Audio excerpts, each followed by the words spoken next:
They asked me where I came from. I said Nigeria. I said the South. I said the data. I said the bloodline. They tried to interrupt.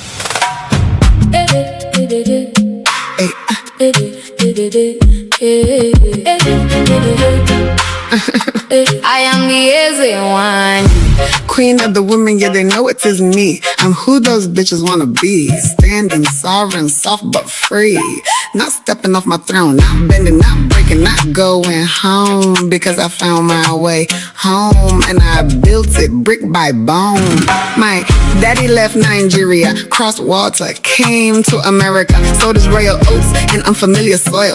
Planted a seed, didn't know the seed would boil over into something he never could name. A daughter with data running through her veins. He thought he needed a son for his prophecy, but the prophecy lives inside of me. I am the Nwanyi. Your spirit leaves you, comes to see me. I give you light, I give you sight, then I release you, let you take flight.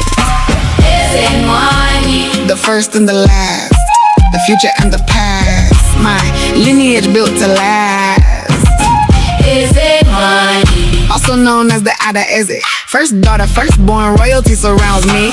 Numbers in my blood, patterns in my eyes. I see what others miss, I decode their disguise. Socially awkward but spiritually tapped. They underestimate me and I appreciate that. Because while they talking, I'm running the math, calculating exactly how to claim what is mine at last. Into the pigs, the bitches I cast. Swine energy can't match my class. Into the rivers, the lakes that hold our names. Every ancestor whispering through my veins. I'm royalty, check my history. Go back far enough, it's not a mystery. I come from a line of EZES, kings and queens through centuries. My mother gave me the South, her warmth, her tongue, her grit, her mouth. My father gave me the Igbo blood, a culture I'm still learning to love. Found him at 16, late but right on time. The prophecy doesn't break, it just takes longer to rhyme.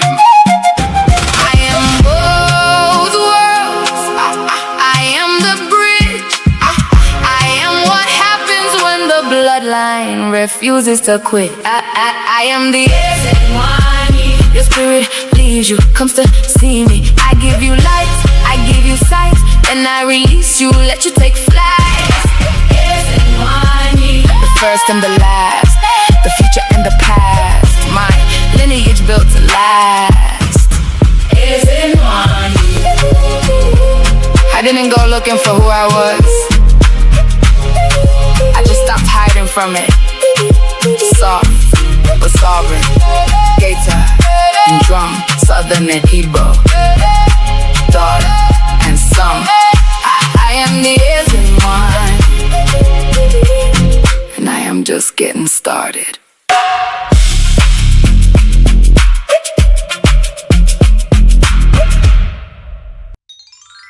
So let's start at the beginning. What does Nwanyi actually mean? Eze means king in Igbo. Nwanyi means woman. So literally it translates to woman king. But it is not a metaphor for me. It is a statement of fact. I did not make that up. That is what the words mean. I just decided to answer to it. The song opens with, I am the Nwanyi, I'm who those bitches want to be. That is a bold way to introduce yourself. I mean, is it though? I think we spend so much time softening things that are just true. Women imitate what they cannot access. That is not shade. That is just pattern recognition. I am a data analyst. I see patterns. That line is just me reporting findings. You talk about not stepping off your throne. What does the throne represent to you? Identity. The version of myself I had to build without a blueprint. Nobody handed me a throne. I did not grow up knowing my father. I did not grow up knowing I was Igbo. I did not grow up knowing any of this. The throne is what you build when you finally stop apologizing for taking up space. Once I built it, I was not about to move for anybody. There is a line about being alone at the top. Is that lonely? Yes and no. I am socially awkward in real life, like genuinely. I am not performing that. So alone has never felt as scary to me as it does to other people. I process things internally.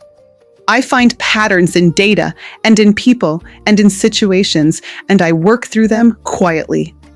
The top just means you stopped competing with people who were never going in your direction anyway. That is not lonely. That is just accurate. Tell me about your father. The song says he came from Nigeria to sow his royal oats. That is not the typical way someone describes their dad. Well, it is accurate. He left Nigeria. He came to America. He had a child he did not raise. I found him when I was 16. And when I started learning about Igbo culture and lineage, I realized that in his mind, in the traditional sense, a son carries the prophecy forward, the name, the legacy, the continuation of the bloodline. He was not thinking about a daughter doing that. And then here I am, doing exactly that. The prophecy lies within me. What is the prophecy? That the bloodline continues, that it means something, that everything my father's family built and carried across generations did not stop because he got on a plane and started over somewhere else. The prophecy is just that it survives, and it did. It survived in me, a Southern Black girl from Texas who loves math and weird health news, and did not even know she was Igbo until she was a teenager. The prophecy does not care about your timeline. It just keeps going. Your spirit leaves you and comes to see me, giving you light and insight. Then I let them go, take flight. That part feels almost supernatural. What are you describing there? So, in the true sense, an Nwanyi was actually a spiritual person, a woman of power and divine connection in Igbo tradition. Not just a title, a function. She was someone people came to for insight, for clarity, for something they could not get anywhere else. And when I learned that, I just sat there, because that is exactly what that lyric is describing. People come into contact with certain energy, and it shifts something in them. They leave a conversation, or an interaction, or a piece of content different than they arrived. I think that happens around me. Not because I am special in some manufactured way, but because I think I am operating from something that was already placed in my bloodline before I was born. Ancestral, pattern-based, spiritually grounded. When people encounter that, it moves something in them. And then they go. And that is fine. That is how it is supposed to work. You are not supposed to stay in someone else's light. You are supposed to take it and go make your own. Also known as the Ada Eze. For people who do not know, Ada in Igbo means first daughter. Yes, first daughter. And Eze is king. So I am the first daughter of kings. That is not something I invented. That is just my name translated. When I found out what my name actually meant, I sat with that for a long time, because I had spent so much of my life feeling like I was on the outside of something. Not knowing my dad, not knowing that culture, not knowing where that part of me came from. And then you find out your name literally means first daughter of kings, and you think, oh, okay, that tracks, actually. Into the pigs the bitches I cast, into the rivers and the lake. That is biblical. Are you religious? I am spiritual. There is a difference. But yes, that is a direct reference to the biblical story of casting demons into swine. I used it intentionally because there is energy that attaches itself to people who are building something real. Doubt, competition, jealousy. People who want proximity to what you are doing without doing the work themselves. And at some point, you have to cast that out, spiritually and literally. You release it. You send it somewhere it cannot follow you. And you keep moving. I come from a line of EZES. How much do you actually know about your Igbo lineage? Honestly, I am still learning. I found my father at 16, and I'm still piecing it together. But when I went to Nigeria, I was told something that stopped me completely. My great-grandfather was Ezebwira, an actual Eze. So the line in the song is not poetry. It is just history. That is part of what makes this song vulnerable for me, even though it sounds confident on the surface. I am claiming something I am still growing into. But I think that is the most honest thing about it. You do not have to fully understand your inheritance to carry it forward. You just have to show up for it.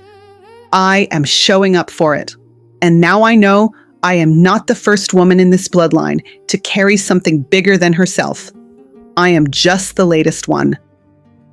Last question. What do you want people to feel when they hear this song?